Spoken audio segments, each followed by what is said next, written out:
This is how easy it is for a crazy person to get into your house. This won't be as creepy as most of the stories here, but it's something that completely horrified me to my core when it happened. Back in my late teens in Dublin, Ireland, I used to head to a particular nightclub every single week and got to know most of the regulars there, to the point that I could sit at any table and know at least a few people. One night, I was introduced to a new woman that no one really knew very well, and I said hello, made very short and polite conversation, and then went about my time as normal, dancing and drinking. Nothing much of note happened during my time in the club. At the end of the night, I left a little earlier than my friends because I lived really far away outside of the city. I got a taxi home and got into bed, falling into a deep sleep. I woke up in the morning, sunlight streaming into the room, and immediately knew something was wrong. Too much weight on the bed. I spun and looked down to the end of the room, and there sat on the end of the bed was the woman from the night before, staring at me, wide-eyed, with utter devotion and a weird smile. It was totally fucking horrible. I had no idea what to say, so I said nothing. I was so weirded out by her expression and the whole bizarre nature of the situation. I was dumbstruck. It wasn't a lustful look. It was spooky, obsessive, insane looking. I know for a lot of guys, the idea of having some random woman appear in their bedroom might be a thrill, but this was nothing like that. It was scary, plain and simple. I got up, got dressed, summoned a bit of courage, turned to her and said, "You're leaving, now!" and essentially marched her out of the house, telling her that buses leave from the end of the road every half hour. She left, without saying anything. From talking to friends and family, I pieced together what had happened. After I left the nightclub, she had tried to catch up to me, but instead had lost me.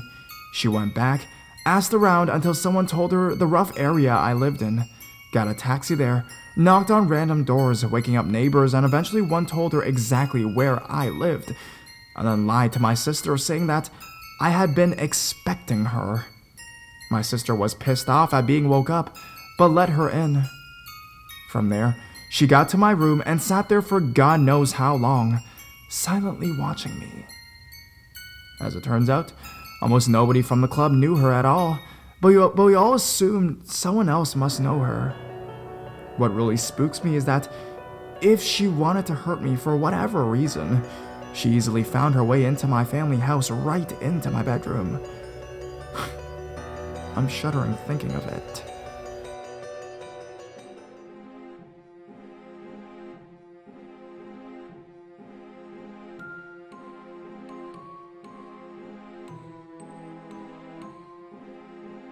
Stalker from the nightclub. I met him one night in a club, and he seemed nice enough, good-looking and friendly. We exchanged numbers at the end of the night, and I look forward to meeting him again. Nothing unusual. I was 18, and he was early 20s, and I spent a lot of time in clubs, so I was comfortable with everything. About a week passed, and we had sent a few texts and decided to meet for a drink.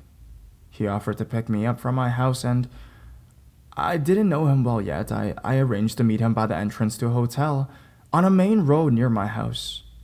We went to a pub. I had plans to meet a friend about 9, so we only stayed for an hour. And he took me to where I was meeting my friend. We had a short kiss, then left. I was glad it was over, as he was actually not interesting. Boring, in fact. He added me on Facebook, and I accepted, but didn't think we'd talk much after that. I was very wrong.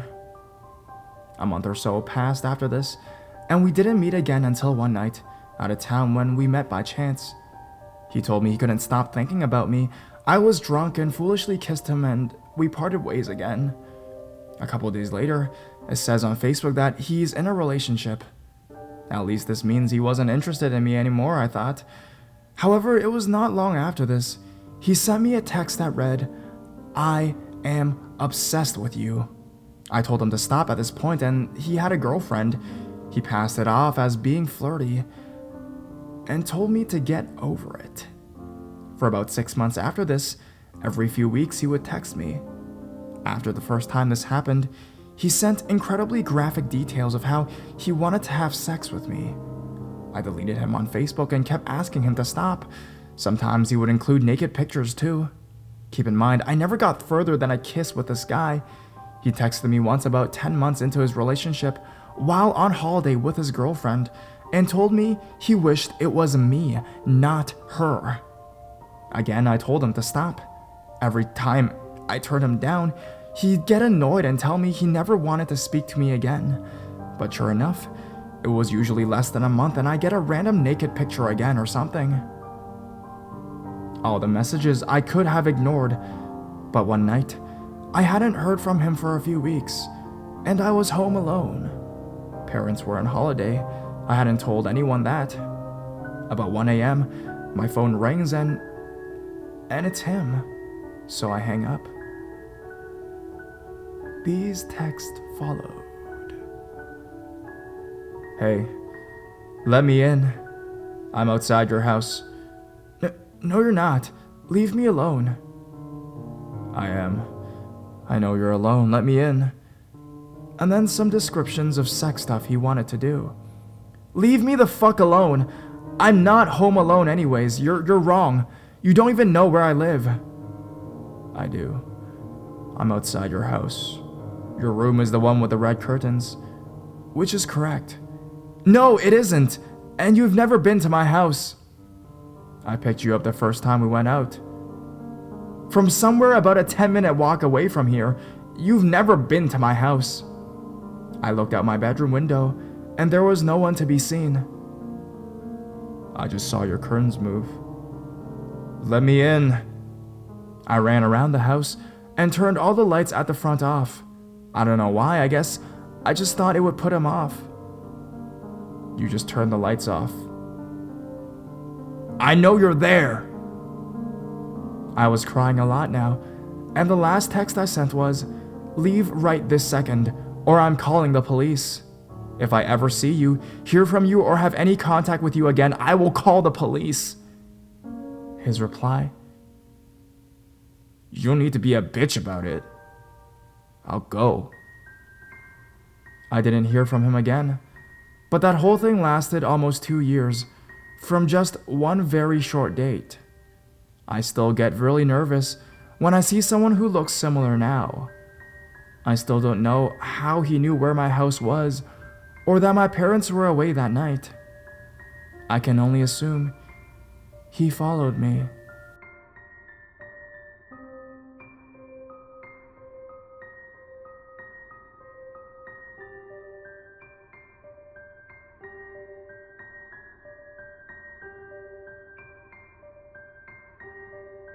All of a sudden, penis. I've had my fair share of creepers. This one was one that was so what the fuck. It was hilarious. When I was about 22 or so, female, I went out with 2 friends to our usual nightclub. We left the nightclub around 1 a.m. We walked back to our separate cars and decided to head to the nearby convenience store for some snacks and whatnot. Walking together for safety, we went to my car first. I proceeded to unlock my car door as they walked onto their car parked on the next block. As I'm getting into my car, I hear someone calling me from a car parked nearby. He has his window rolled down. I walk over to the street side, and he's asking directions to a nearby gay club. I try to tell him where it is. After another car passed, he was all, "Hey, get out of the streets. That's not safe. Come to the other side of the car." So I walked around and talked through the passenger window, standing a few feet away from the car. Right about now, my friends drive by on their way to our Quickie Mart, seeing me talking to this guy, and ask if everything's okay. I say yeah, and I'll be right there. I think at this point, the conversation moved past directions. No subject in particular, just a guy trying to chat me up. Let me stress that this never felt sinister, just your run-of-the-mill black guy swagger. A la, "Hey girl, you looking good, where you going?" I wasn't interested, but zero alarm bells either. He wasn't pushy, inappropriate, no creeper vibe, etc. Been chatted up by a lot of guys, and this felt no different. After telling me to talk to him from the curbside, now he invites me to sit in the passenger seat and chat. Okay, now it's time to go. He leans over and opens the passenger door for me, turning on the car's dome light, which illuminates the fact that he has no pants on, and he's rock hard and stroking it. I nope on back to my car and peel out for some Gatorade and Cheetos. When I get to the convenience store, I see my friends and tell them the story.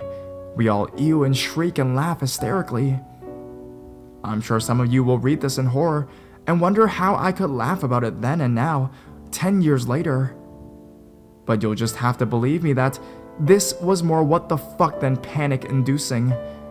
The guy was clearly really high on something, and there's something absurd about the fact that he wasn't furtively playing with himself, but rather driving around town, all how do you do, but completely pantless. They weren't around his ankles, maybe they were crumpled in the back seat. For all I know, he left the house that way. Thanks for reading, and stay safe.